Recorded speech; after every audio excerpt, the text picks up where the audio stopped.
Iran और Israel में cease fire होने से पहले ऐसा क्या किया ईरान ने कि युद्ध विराम के लिए तैयार हो गए अमेरिका और इजराइल। नमस्कार, मैं हूं फरहान। जन भारत न्यूज में आप सभी का स्वागत है।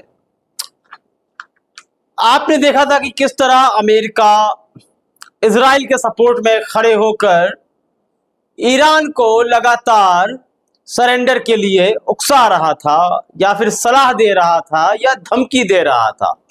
इन तीनों शब्दों का यूज कर सकते हैं, लेकिन मुख्य रूप से वह धमकी दे रहा था, क्योंकि उसने कहा था कि यदि ईरान सरेंडर नहीं करता है, सबसे पहले आपको यह समझना होगा, युद्ध में सरेंडर करने वाले देश के ऊपर शर्तें थोपी जाती हैं।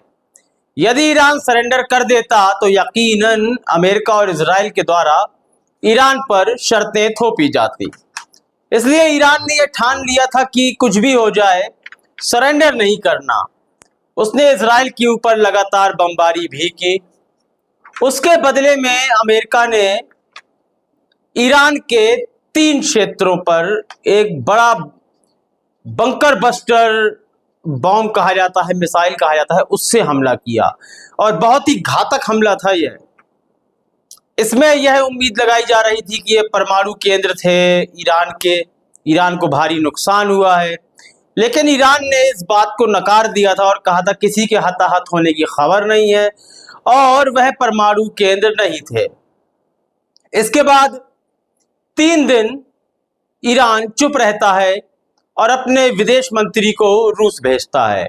रूस जाने के बाद एक पासा पलट जाता है, कुछ बदलाव आता है, जिसके बाद ईरान कतर के भीतर, माफ कीजिएगा, कतर के भीतर अमेरिका का जो एयर बेस है उस पर करीब 14 बैलिस्टिक मिसाइलें दागता है।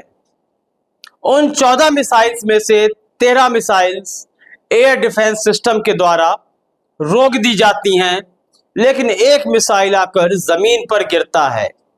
उस मिसाइल के गिरने से कोई हताहत नहीं हुआ, कोई आर्थिक नुकसान नहीं हुआ, बस इसे ईरान की जवाबी कार्रवाई माना जा रहा था। जैसा कि उसने कहा था कि अमेरिका यदि ईरान पर हमला करता है तो ईरान भी चुप नहीं बैठेगा।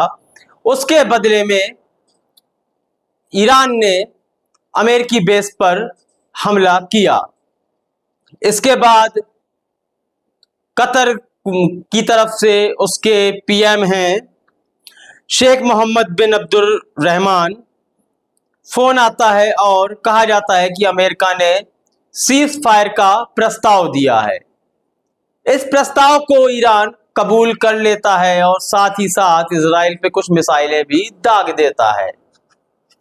तो इस सीज फायर को लेकर आपको क्या लगता है, क्या दबाव रहे होंगे अमेरिका के ऊपर जो वह सीज फायर के लिए तैयार हो गया? अपनी राय कमेंट सेक्शन में अवश्य लिखें।